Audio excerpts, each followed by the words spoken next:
Eres un poco anticuado para la dirección que queremos tomar. Necesitamos a alguien que traiga innovación.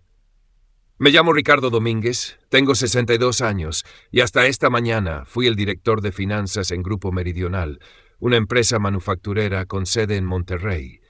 Entré cuando esto era apenas un negocio familiar con 3 plantas dispersas por Nuevo León. Hoy somos una empresa pública con 18 plantas por todo el norte del país. He ayudado a la compañía a superar 2 recesiones, una crisis de adquisición y más política de oficina de la que uno quisiera vivir. Nunca he sido un tipo brillante ni de discursos. No soy de esos que encantan a los inversionistas en cócteles de lujo, pero mis números siempre han sido precisos. Las cuentas, limpias. Nunca he fallado un solo plazo. Y entonces llegó Tomás Mercado. 36 años. Trajes a medida y sneakers de diseñador. El consejo lo nombró hace 3 meses. Entró a la oficina como un huracán, hablando de sincronización, disrupción y reimaginar la visión corporativa. Supe lo que se venía desde que agendó nuestra primera reunión 1 a 1. «Es tiempo de cambiar, Ricardo», dijo esta mañana, reclinándose en mi silla, con los pies sobre mi escritorio. «Necesitamos a alguien que hable el idioma de las finanzas modernas». No dije nada. Solo asentí y le di un apretón de manos seco. «Vamos a traer a Zacarías Hernández. Tiene 29 años, es una mente brillante. Acaba de dar una charla TEDx sobre innovación financiera y está generando mucho ruido en redes». «Lo entiendo», respondí con voz serena. «¿Cuándo inicia la transición?» Tomás sonrió, sorprendido quizás de que lo tomara con tanta calma.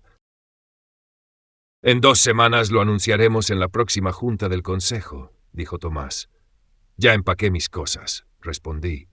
Aquella tarde, mientras todos estaban en una asamblea general entusiasmados con la nueva dirección de la compañía, yo recogía mis pertenencias en silencio. 15 años en esta oficina y todo cabía en una sola caja de cartón. Unas fotos familiares, una moneda conmemorativa de nuestra primera salida a bolsa. Y una carpeta de piel oscura que me regaló mi esposa, Patricia, antes de que falleciera de cáncer hace 3 años. Al salir, vi a Beatriz, del área de contabilidad, conteniendo las lágrimas cerca del elevador. Ella ha estado conmigo desde el primer día. «No te preocupes, Bea», le dije. «Todo esto es parte del ciclo. Lo que no le conté fue cómo habían sido estos últimos 6 meses. Llevo medio año documentando en silencio una serie de transacciones sospechosas que comenzaron a aparecer justo después de que Tomás llegó, y se hicieron más frecuentes desde que mencionó que traería a su experto financiero, Zacarías. No lo hago por venganza. Solo estoy cumpliendo mi deber, mantener las cuentas limpias, incluso si estoy por irme. Crecí trabajando en la ferretería de mi padre en San Nicolás, al norte de Monterrey. Él solía decirme: «Los números no mienten, pero las personas sí». Pagué la universidad trabajando de día y cuadrando libros por la noche. Al graduarme rechacé ofertas grandes en la Ciudad de México. Preferí quedarme y ascender desde empresas locales hasta que en 2008 recibí la llamada de Heriberto Peña, fundador de Grupo Meridional. «Necesito a alguien que nos ayude a sobrevivir esta recesión», me dijo. «Alguien que duerma tranquilo cuando los libros están en orden». Durante 10 años, Heriberto y yo construimos una empresa sólida. Cuando se retiró, la transición fue impecable. La nueva directora general, Diana Álvarez, respetó los sistemas que tanto trabajo nos costó crear. Nosotros, a veces no estábamos de acuerdo, pero ella siempre escuchaba. Crecimos de forma constante, sin trucos, sin espectáculos, solo prácticas sólidas y libros limpios.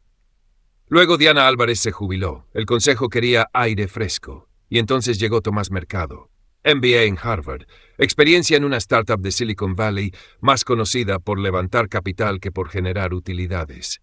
La primera señal apareció en la segunda semana. Ignoró por completo nuestro proceso de adquisiciones para contratar a una agencia de marketing, un excompañero suyo, a 4 veces la tarifa habitual. Cuando le pregunté por eso, solo sonrió. «Estamos pensando en grande, Ricardo. Las viejas barreras ya no aplican». La segunda señal fue cuando reestructuró las líneas de reporte. Ahora, Finanzas debía pasar por su flamante director de innovación antes de llegar a su oficina. Y la tercera fue una llamada que escuché por accidente. «Nuestros libros tienen muchas prácticas obsoletas. Necesitamos soluciones más creativas». Ahí empecé a vigilar más de cerca. Pequeñas anomalías comenzaron a surgir. contratos con proveedores imposibles de auditar, honorarios de consultoría sin resultados concretos, transferencias presupuestales sin firma del área correspondiente. Y no era el único que lo notaba. Kevin, del equipo de auditoría interna, pasó por mi oficina una noche mientras revisaba los informes trimestrales. Algo no cuadra con la inversión tecnológica nueva, dijo, casi en susurro. Los datos no coinciden entre el ingreso y el reporte final. Registra todo, le dije. Solo conserva lo que sea real. Si Patricia estuviera aquí, me habría dicho, haz ruido, Ricardo. Párate en esa junta y hazlo claro. Pero el cáncer se la llevó hace 3 años. Y con ella se fue también esa llama que me empujaba a confrontar. Ahora soy más metódico, más paciente, así que en vez de pelear, me callé. Los registros detallados, las descargas de transacciones sospechosas, el cruce de anomalías, todo lo recopilé con calma, mientras afuera los ánimos se agitaban. Tomás metía más y más de los suyos. Los míos desaparecían. No era paranoia. Los patrones eran demasiado claros, demasiado constantes. Había algo grande ocurriendo. Y en el centro de todo estaba ese joven brillante de finanzas, Emiliano Herrera. Mi última junta con el consejo duró exactamente 22 minutos. Nadie mencionó mis 15 años de servicio, ni una palabra de agradecimiento, ni placa, ni reloj conmemorativo. Solo una frase en el acta, actualización sobre la transición del director de finanzas. Tomás hablaba emocionado sobre nuevos caminos inspiradores en materia financiera. Yo, en silencio, sentado en la cabecera. Don Guillermo Fuentes, el presidente del consejo, ni siquiera me miró. Él había estado ahí cuando don Harold me contrató en 2008. Y ahora solo asentía mientras Tomás hablaba de cómo Emiliano iba a revolucionar la asignación de capital. Yo esperaba al menos una mirada, un gesto. Pero no. La junta pasó rápido al siguiente punto, el nuevo edificio corporativo en el centro de Monterrey. Cuando todos salieron, don Guillermo se detuvo junto a mí. Me dio una palmada incómoda en el hombro y dijo, «Fuiste un gran activo, Ricardo. Buena suerte». Activo, como si yo fuera una máquina depreciada. Regresé a mi oficina, ahora la de Emiliano. A través del cristal vi a Tomás dándole el tour, señalando los gráficos en la pared como si fueran pinturas rupestres. Bethany me esperaba en la puerta. Tenía un sobre. «Reunimos algo en contabilidad para una despedida decente», dijo, tímida. Le agradecí, sabiendo que nunca lo usaría. Cuando se dio la vuelta, le pregunté, «Bethany, ¿desde cuándo empezaron a llegar las facturas de Vertex Solutions?» Pensó unos segundos. «Febrero, creo, justo después de que el señor Mercado anunciara la iniciativa de transformación digital». Febrero. 2 semanas antes de que Tomás Mercado siquiera mencionara a Emiliano. Esa noche en casa extendí todos los documentos sobre la mesa del comedor, la misma donde Patricia y yo solíamos cenar cada noche durante 27 años. 6 meses de irregularidades, facturas por servicios que jamás se ofrecieron, honorarios de consultores extranjeros sin respaldo fiscal alguno. Y lo más claro, una red de proveedores falsos que regresaban todos a una empresa matriz llamada Innovaciones Alpinas, registrada 3 días antes de que Tomás fuera nombrado CEO. Ya no era una corazonada, era un patrón. Tomás no me reemplazó porque fuera anticuado, me reemplazó porque era el único obstáculo real. Él y Emiliano habían montado una operación de desvío de fondos a través de consultoras y proveedores ficticios. Disfrazados bajo el manto elegante de transformación digital, necesitaban que yo me fuera, porque yo preguntaba demasiado, porque yo revisaba cada peso como si fuera mío. Me recliné en la silla, mirando las pruebas, y por primera vez desde que Patricia murió, sentí algo distinto a la tristeza. No era rabia, era algo más frío, más nítido, más calculado. Abrí mi laptop, comencé a construir un expediente completo, pruebas, fechas, rutas de transferencia, registros fiscales. No pensaba enfrentar a Tomás. No iba a llamar a la prensa. No soy ese tipo, no. Iba a hacer lo que siempre he hecho mejor que nadie, dejar que los números hablen. Pero esta vez me aseguraré de que las personas correctas escuchen. Una semana después de dejar Meridian, decidí llamar a William Foster. Su despedida pudo haber sido fría, pero siempre fue un hombre justo, y merecía saber la verdad antes de que todo se desmoronara. Llamé a su oficina, le dejé un mensaje a su asistente. No es urgente, pero tengo algunas preocupaciones financieras de mis últimas semanas que valdría la pena revisar. Me devolvió la llamada al día siguiente, su tono contenido. Rick, qué bueno escucharte. Pausa. Travis mencionó que tal vez te pondrías en contacto. Me dio un vuelco el estómago. Ah, sí, ¿y qué dijo? Que tuviste dificultades con la transición, que tenías dudas sobre el nuevo sistema, pero que Emiliano ya lo había solucionado todo. Tragué saliva. William, algunas de estas irregularidades ocurrieron antes de que Emiliano llegara, y son graves. Silencio. Luego su voz más institucional que personal. Rick, sé que esto no es fácil. 15 años es mucho tiempo. Pero la dirección confía plenamente en la visión de Tomás, y Emiliano ha corregido ciertas deficiencias que tú mismo habías señalado. Luego la estocada final. Lamento no poder seguir. Tengo otra llamada. Quizá podamos vernos en la fiesta de Navidad. Me dijeron que sigues en la lista de invitados. Qué generoso de parte de Tomás. Iba a preguntarle qué quería decir con eso, pero ya había colgado. A la mañana siguiente recibí un correo del Departamento Legal de Meridian. Lenguaje neutral, pulido. Pero el mensaje era tan claro como el cielo de diciembre. Cualquier acusación sin pruebas verificables podría considerarse difamación. Me recordaban amablemente el acuerdo de confidencialidad que firmé al unirme a la empresa. Estaban cerrando filas. Alguien, Tomás, sin duda, ya había sembrado dudas sobre mí. Se habían anticipado. Necesitaba otro enfoque. Pensé en Kevin, del área de auditoría interna. 8 años en mi equipo. Íntegro. No del tipo que se impresiona con discursos de reinvención corporativa. Si alguien podía ver los números por lo que realmente eran, era él. Nos citamos en el café El Faro, junto a la oficina. Diego entró con mirada inquieta, inspeccionando cada rincón del lugar. El ambiente estaba tan denso que podía saborear el café en cada sorbo, como si retuviera el peso de sus preocupaciones. Oye, balbuceó antes de que pudiera preguntar algo, me ascendieron a jefe de proyectos, Gran Faro. Ahora dependo directamente de Santiago. Felicidades, respondí con calma. ¿Cómo te ha ido últimamente? Diego bajó la mirada al vaso de café. Cambiaron todo el sistema, software nuevo, procesos nuevos. Santiago dice que será más eficiente. Alzó la vista con el ceño fruncido. Ricardo, ya no aguanto. Me hacen firmar más NDA y vigilan a todos los que trabajaron contigo. Están inventando por qué me fui. Apreté el puño, conteniendo la rabia. Me acusan de oponerme a los cambios. Dicen que fallé en los informes del trimestre anterior e incluso ponen en duda mi ética. Diego deslizó el efectivo sobre la mesa y se puso de pie. Tengo la hipoteca y mis gemelos están por entrar a la universidad. Debo irme. Me dejó entre montones de papeles dispersos y una amarga revelación.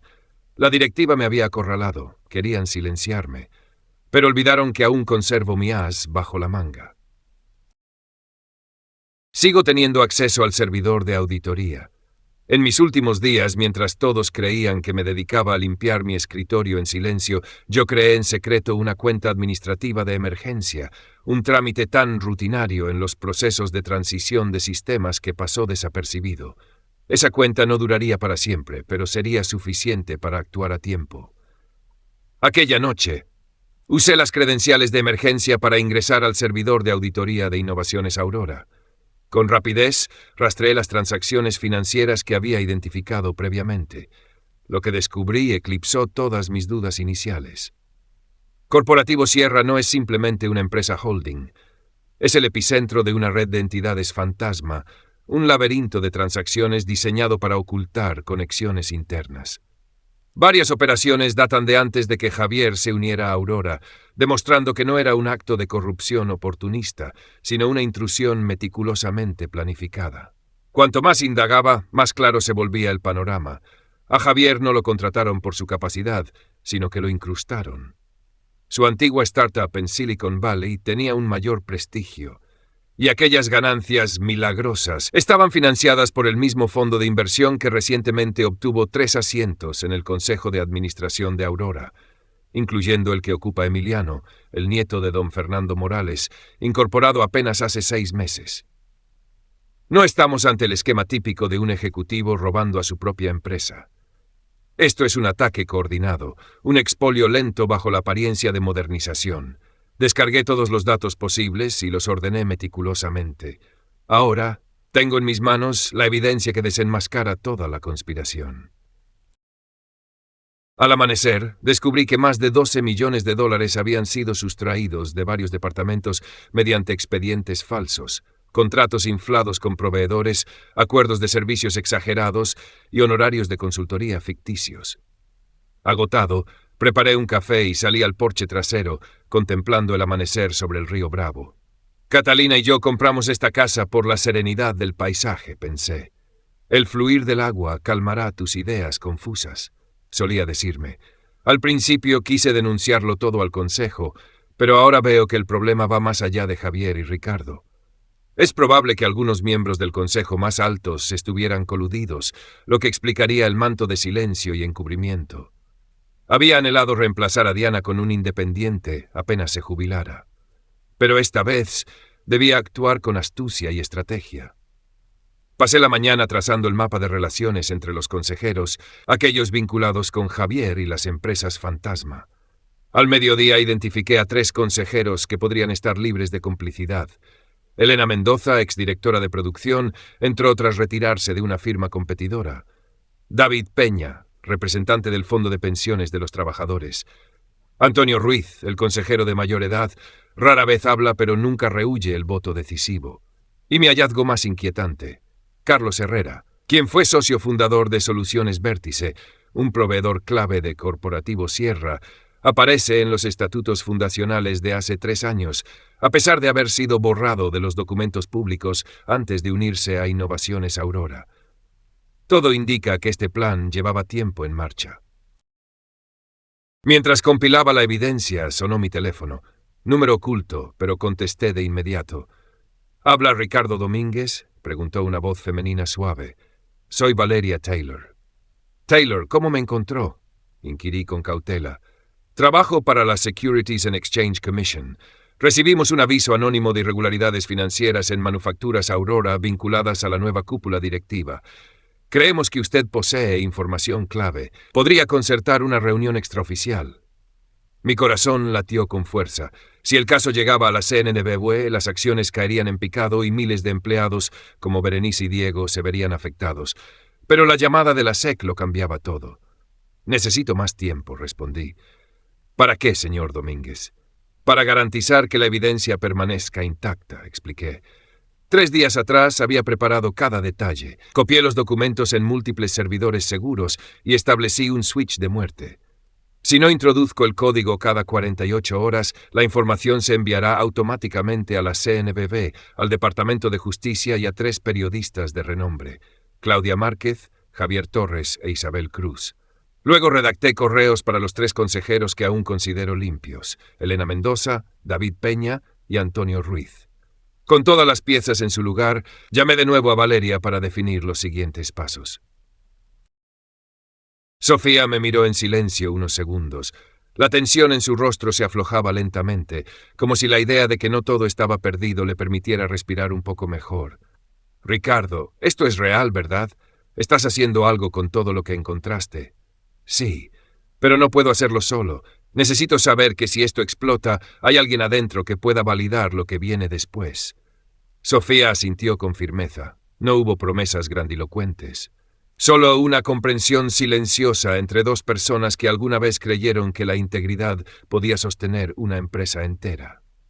Antes de irnos, me entregó una carpeta con un par de reportes que había resguardado por si acaso. Eran documentos internos que mostraban transferencias no autorizadas de fondos de capital operativo a proyectos de innovación sin respaldo en los planes financieros del trimestre. Las firmas estaban todas ahí, menos las del área contable. Esto los va a poner nerviosos, dije. Ya lo están, respondió, desde que notaron que tú no desapareciste. Al salir del café revisé el reloj, 44 horas para el envío automático. El sistema de auditoría paralela seguía activo. Los backups de Iron Mountain estaban intactos, y ahora por fin no estaba solo. La siguiente jugada ya no sería en silencio, pero todavía debía elegir el momento con precisión quirúrgica, no para protegerme a mí, sino para proteger todo lo que construimos, y a todos los que siguen creyendo que los números, cuando se dicen bien, pueden ser más poderosos que cualquier discurso. A las 5:52 de la mañana, mi celular vibró. Un solo mensaje, una palabra, enviado. Sofía lo había hecho. Me quedé sentado en la cocina viendo el vapor salir de la taza de café. Durante años manejé números, millones, modelos financieros, proyecciones, Pero nunca algo tan concreto como esto, una verdad silenciosa puesta en movimiento. A las 6:17 llegaron los primeros indicios. Un correo reenviado desde un contacto en legal. ¿Quién autorizó esto? Luego, una llamada perdida de un número interno que ya no figuraba en mi directorio. Después, silencio. A las 7:34, mi abogado me notificó que el sobre notariado había sido recibido por la CNB. Solo como respaldo, me aseguró. Aún no lo abren, pero si alguien mueve un dedo, sabrán que tú no fuiste el primero en cruzar la línea. A las 8, postergué una vez más el envío automático de los archivos, no para detenerlo, sino para dar espacio a que alguien, quien sea, haga lo correcto, antes de que la maquinaria de la verdad los triture sin aviso. Porque en esta historia ya no se trata de Ricardo, ni de Tomás, ni de Emiliano. Se trata de una empresa entera contaminada por la ambición, y de un hombre que se rehusó a cerrar los ojos. 15 años, Ricardo. 15 años cuidando cada centavo como si fuera tuyo, no lo olvidamos. Pausa. Luego continuó más firme. Algunos aquí tal vez te subestimaron, pero no todos. Hiciste lo correcto, lo más difícil. Me quedé en silencio unos segundos, no por orgullo, sino por ese nudo en la garganta que a veces se forma cuando uno escucha justicia en voz de otro. Antonio añadió: la Junta tomará medidas. Elena liderará la investigación. Tú, toma tu tiempo, pero si en algún momento decides volver, hay un lugar para ti. Agradecí, sin comprometerme, no porque no quisiera regresar, sino porque ya no era el mismo. Ese hombre que trabajaba hasta tarde para corregir errores ajenos, que buscaba aprobación de quienes solo miraban balances, ese hombre ya no estaba. Caminé hasta la banca donde solíamos sentarnos Patricia y yo. El aire olía a tierra mojada y el murmullo del río me recordó por qué había empezado todo esto. No por venganza, no por orgullo, sino porque el silencio también puede ser cómplice. Y yo decidí no callar. Solo los números y la conciencia tranquila.